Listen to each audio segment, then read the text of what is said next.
Sobat Revolista, sudah lama jalanan di negeri kita menjadi etalase wajah-wajah mereka yang mengaku memperjuangkan aspirasi rakyat. Mereka adalah para pejabat terhormat yang tanda tangannya bisa menentukan hajat hidup rakyat.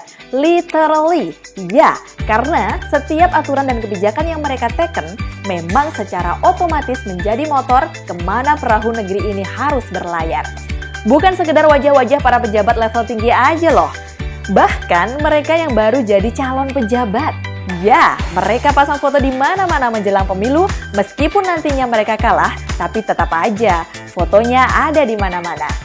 Tentu kita juga tidak melupakan bahwa pejabat-pejabat yang levelnya lebih rendah seperti sekretaris daerah, kepala dinas, kepala desa, bahkan ketua-ketua organisasi atau ormas dan lain-lain seakan gak mau ikutan kalah nampang dan menghiasi jalanan.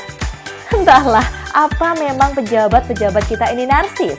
Atau para bawahannya yang ngatok biar pejabatnya senang? Atau malah kedua-duanya benar?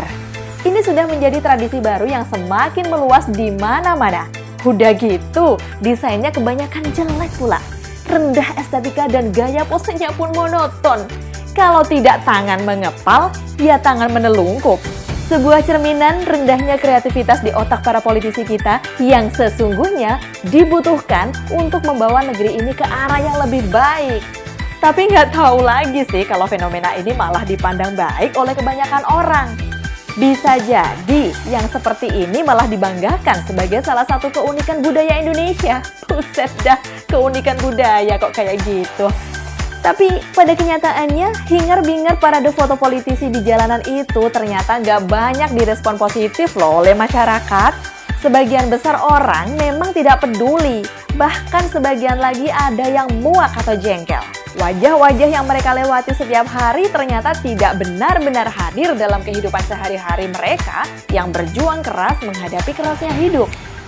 Pada akhirnya, wajah-wajah di billboard, baliho, dan poster itu malah jadi semacam polusi estetika.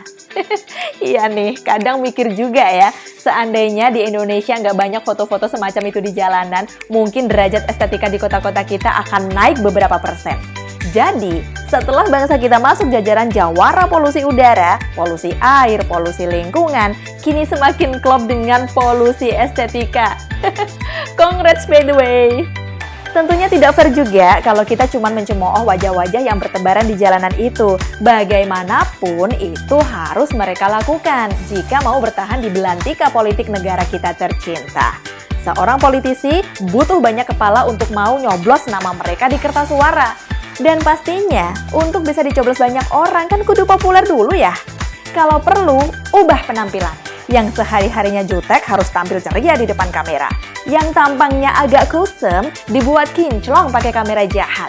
Yang sehari-harinya agak terbuka tiba-tiba simsalabim pakai jilbab.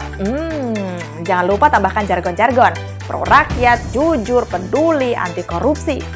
Ya, itulah realitanya Sobat Revolista. Negara kita saat ini memang sedang menjunjung tinggi demokrasi populis. Artinya memang popularitas adalah yang diutamakan.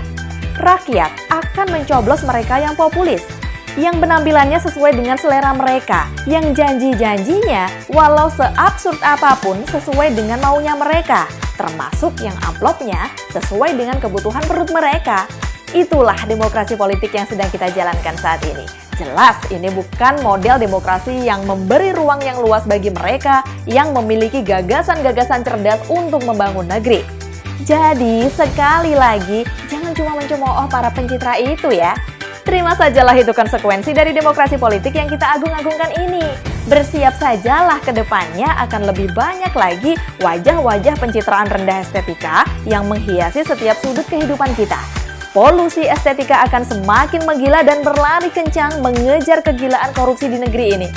By the way, kalau sudah capek dengan itu semua, kita masih bisa kok kembali ke sila 4, di mana keberpihakan kepada rakyat hanya bisa diwujudkan jika negeri ini dipimpin oleh pemimpin-pemimpin yang berhikmat kebijaksanaan yang dilahirkan dari adu gagasan cerdas membangun negeri di area permusyawaratan perwakilan. Sayangnya, kita emang sudah lama meninggalkan sila 4.